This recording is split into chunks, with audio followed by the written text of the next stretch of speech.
JP के शिष्यों से आगे बढ़ रही बिहार की पॉलिटिक्स। लालू नीतीश के दौर के बाद अब यूथ फेस की जंग।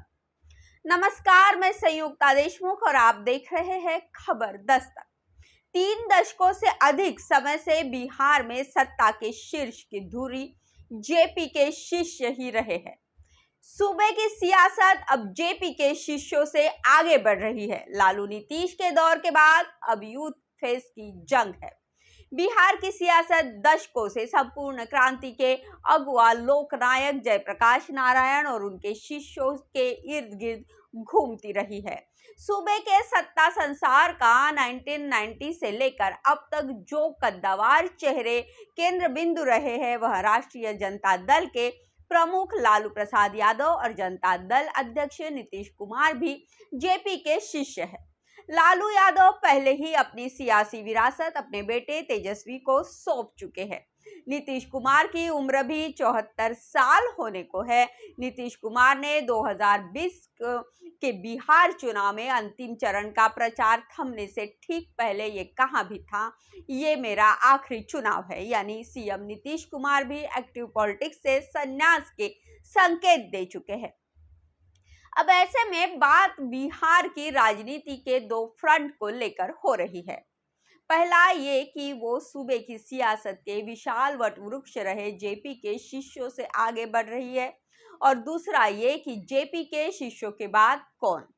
लालू यादव और नीतीश कुमार बिहार की राजनीति में जेपी के शिष्यों की अंतिम पौधा है।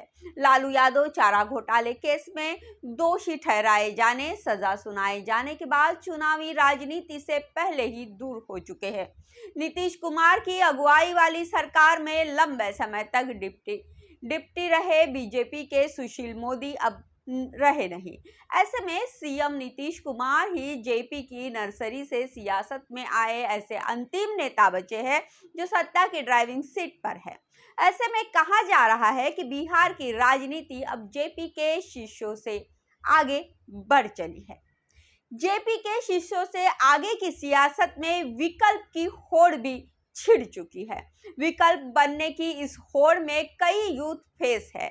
यूथ फेस की इस जंग में लालू यादव के बेटे तेजस्वी यादव से लेकर रामविलास पासवान के पुत्र चिराग पासवान, विकासशील इंसान पार्टी के अध्यक्ष मुकेश साहनी जैसे नाम शामिल हैं।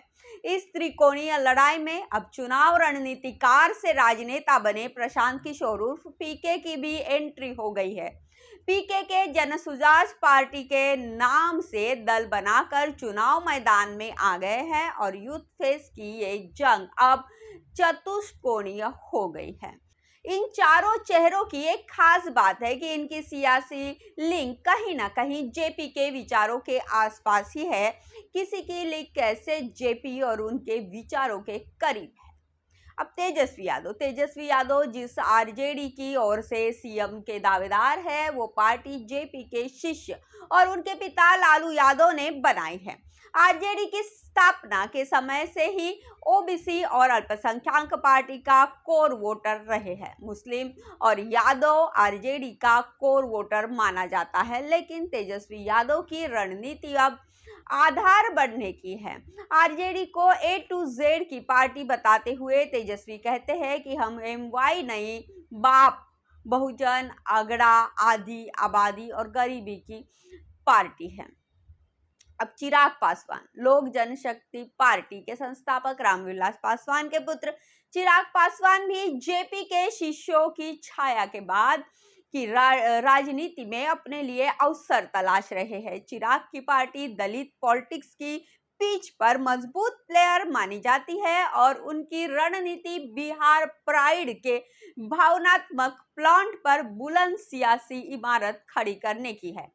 चिराग के पिता रामविलास भी बिहार के कद्दावर नेता थे, लेकिन कभी सरकार का इंजन नहीं बन सके। वह लालू यादव और नीतीश कुमार से सीनियर थे। रामविलास जेपी के आंदोलन में शामिल भी नहीं हुए थे, हालांकि वो आपातकाल विरोधी आंदोलन में जेल भी गए थे। मुकेश साहनी भी पिछड़ा वर्ग की ही राजनीति करते हैं। निषाद यानी मछुआरा समाज की उनकी राजनीति का मुख्य मुद्दा मछुआरा समाज के लिए आरक्षण की व्यवस्था है। मुकेश साहनी भी युवा चेहरा है, सेट डिजाइनर से सियासत में आए हैं। उनकी पार्टी बीजेपी की अगुवाई वाले एनडीए में भी रह चुकी है। 2020 के बिहार चुनाव में मुकेश साहनी की पार्टी के 4 विधायक जीत कर आए थे, जो बाद में बीजेपी में शामिल हो गए थे। वह लोकसभा चुनाव से ठीक पहले आरजेडी की अगुवाई वाले महागठबंधन में शामिल हो गए थे। प्रशांत किशोर जिस सियासी लीक पर बढ़ते दिख रहे हैं, वह भी कहीं ना कहीं जेपी के सिद्धांतों की बातों के इर्द गिर्द ही नजर आती है। जेपी उन नेताओं में से हैं जिन्होंने राइट टू रिकॉल की मांग को अपनी आवाज देकर बुलंद किया था। राइट टू रिकॉल की पैरवी खुद सीएम नीतीश कुमार भी कर चुके हैं, लेकिन इस दिशा में कभी कुछ हुआ नहीं। अब पीके ने जनसुराज पार्टी की लॉन्चिंग से पहले ही न सिर्फ राइट टू रिकॉल की बात करते हुए ये भी बताया है कि वो इस व्यवस्था को कैसे लागू करेंगे। इस वीडियो में इतना ही। वीडियो अगर आपको अच्छी लगी हो तो शेयर कर दीजिए, हमारे चैनल खबर दस्तक को सब्सक्राइब कर दीजिए और अगर कोई सुझाव देना चाहते हैं तो कमेंट बॉक्स में आपका स्वागत है। नमस्कार।